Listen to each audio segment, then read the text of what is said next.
मैं तो भाई ये सोच के हैरान हो रहा था। अब जाहिर है कि मैं कोई सदफ ये कह रही हैं कि मैं शायद उनसे जेलस हो रहा हूँ या उनसे कोई जेलस हो रहा उन जिन लोगों की पेंशन 16 लाख रुपए से ज़्यादा है या कुछ आदाद शुमार आए हैं सामने कि कुछ की 5 लाख रुपए से ज़्यादा है और कुछ मुलाजमीन जो 3,000 से ज़्यादा है उनकी 2 लाख से ज़्यादा पेंशन है। उनकी तादाद भी तो देखें ना।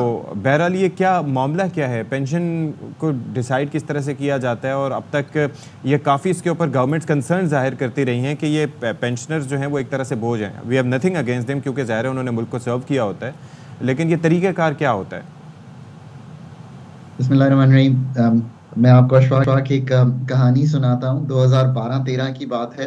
मिनिस्ट्री ऑफ फाइनेंस की एक टेबल पे यही डिस्कशन हो रही थी। तो तब पेंशन का जो बोझ है, यानी कि जो फेडरल गवर्नमेंट पे कर रही थी इन टर्म्स ऑफ पेंशन्स, वो कोई 250 अरब के करीब था। अच्छा। तो मैंने उस वक्त एक मोहतात अंदाजे से कहा कि ये 5-6 साल में डबल हो जाएगा और इसी तरह बढ़ता चला जाएगा। ओके। आज जब बजट प्रेजेंट हुआ है तो ये 1040 अरब रुपया है, 1040 बिलियन रुपीस। पाकिस्तान का जो ओवरऑल एक्सपेंडिचर का खाका है, चाहे वो एक्सपेंडिचर हम पेंशन्स में कर रहे हों, सब्सिडीज में कर रहे हों, पीएसडीपी में कर रहे हों, running of the civil government में कर रहे हों, सब्सिडीज में कर रहे हों। अशफाक, एक तो बात यह है कि इसको ओवरऑल जायजा लेने की जरूरत है, क्योंकि जिस तरह ये बढ़ रहा है और जो हेड्स को क्वालिटी ठीक करने की जरूरत है वो हम नहीं कर पाए। पेंशन्स में ये है कि आप रिटायर होते हैं, आपकी चलें स्पाउस को पेंशन मिलती है अगर आप जिंदा नहीं रहते, फिर आपकी बेटी अगर अनमैरिड हो उनको पेंशन मिलती है, फिर अगर आप कोई और जॉब ले लेते हैं गवर्नमेंट में ही, फिर भी आपको पेंशन मिलती रहती है। एक तो इसको बहुत क्लीन अप करने की जरूरत है, ऐसा दुनिया में नहीं होता। दूसरा क्लीन अप इसको जो करने की जरूरत है, मैंने हमेशा कहा है कि पेंशन का बोझ जो है हमने हर साल लेना है और बजट पे लेकर उसको खत्म करना है। मतलब यह कि ये तो उनका भी बोझ चल रहा है जो 15 साल पहले रिटायर हुए थे।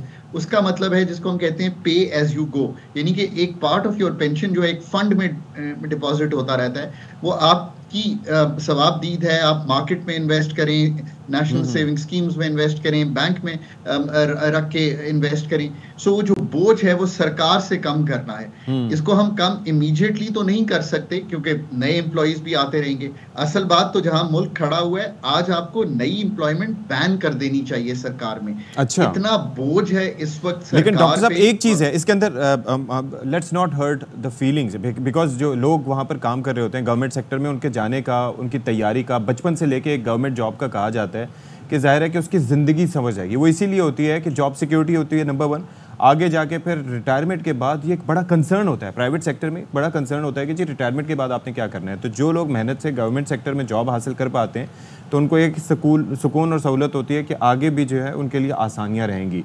तो ये गवर्नमेंट्स को सोचना चाहिए आज से नहीं, इंसेप्शन से, कि भाई ये किस तरीके से इस चीज़ को मैनेज किया जाएगा। मैं ये ऐड करूंगी, जब हम वेलफेयर स्टेट कहते हैं तो हम फिर वेलफेयर में क्या आवाम को सर्व कर रहे हैं। आप अगर दूसरे मुल्कों की मिसाल लें, वहाँ पर बेरोजगारी अलाउंस भी होता है, वहाँ पे बहुत सारे अलाउंस होते हैं। बुढ़ापे में अलाउंस अलग मिल रहे होते हैं, अलग अलाउंस मिल रहे होते हैं। और जब आपने इतनी खदमात दी होती हैं, अपनी सैलरी से टैक्स कटवाए होते हैं, तो कुछ तो इन रिटर्न मिलना चाहिए लोगों को। तो सदफ और अशफाक, आपने इतने गहरे सवाल किए कि हमें पूरा प्रोग्राम करना पड़ेगा, but in a summary manner.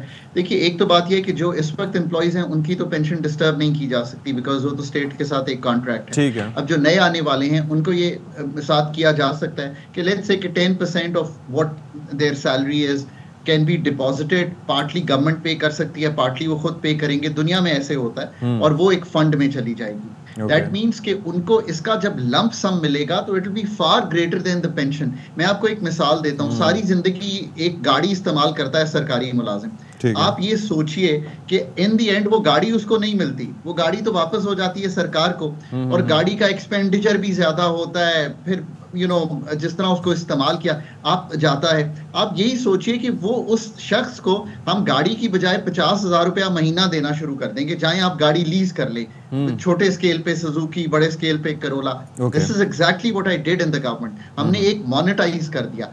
कोशिश ये है कि आपकी सैलरी में बिल्ट इन हो ये सारी चीजें, ताकि आप जब टेक होम कर सकें तो आपको एंड पे एक पेंशन का लंप सम बड़ा अमाउंट मिल सके, या वो कहीं इन्वेस्टेड हो और उससे आपको, जैसे बैंक में रखा हो और आपने 1 करोड़ रखा हो और आपको अगर इस वक्त 15% इंटरेस्ट रेट आ रहा है फॉर एग्जाम्पल, तो आपको 15 लाख। अच्छा, लेकिन डॉक्टर साहब एक और चीज भी है। तो ये काम एम्प्लॉयज़ के जो आपके रिटायर होने वाले हैं या उनके बिहाफ पर ये काम गवर्नमेंट खुद नहीं कर सकती कि ठीक है जी, हमने आपकी रकम का ये हिस्सा यहाँ पर फलानी जगह इन्वेस्ट कर दिया, यहाँ से आपको इस मद में ये पैसे मिलेंगे और फिर हो सकता है एंड में आपको प्रिंसिपल अमाउंट भी आपको मिल सकता है जब आप निकलवाना चाहें। I mean just a suggestion, I am not an expert, but ये तजवीज़ कर सकती है। दुनिया भर में मैनेज्ड फंड्स होते हैं, वो गवर्नमेंट्स भी चलाती हैं, अभी प्राइवेट सेक्टर के भी पाकिस्तान में मौजूद हैं। फिर हम क्या क्रिएट करेंगे जिनको हम कहते हैं सुपर एनुएशन, यानी कि जब आप रिटायर होते हैं उनके नाम से फंड्स क्रिएट करेंगे। वो अगर लेट्स से कि सदफ जो है वो रिस्क लेना चाहती हूँ, कहती है नहीं मैं तो स्टॉक मार्केट में करूंगी, मैं ज्यादा कमाना चाहती हूँ। आप कहते हैं नहीं मैं नेशनल सेविंग्स में करूंगा, मैं 10-12% ही कमाना चाहता हूँ। सो आप अपनी सवाबदीद पे ये इस्तेमाल करेंगे।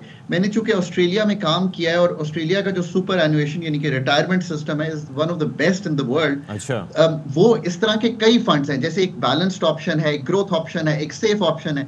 सो देन आपकी सवाबदीद होती है कि आपके पैसे आपके डिस्पोजल पे हैं, कि आपकी लेट्स से जिंदगी 30 साल पड़ी है तो आप ज्यादा रिस्क ले सकते हैं। आपकी जिंदगी रिटायरमेंट तक 15 साल है तो आप कम करेंगे। जिनकी 5 साल है वो चाहेंगे कि उनके पैसे मुंजमद हो जाएं।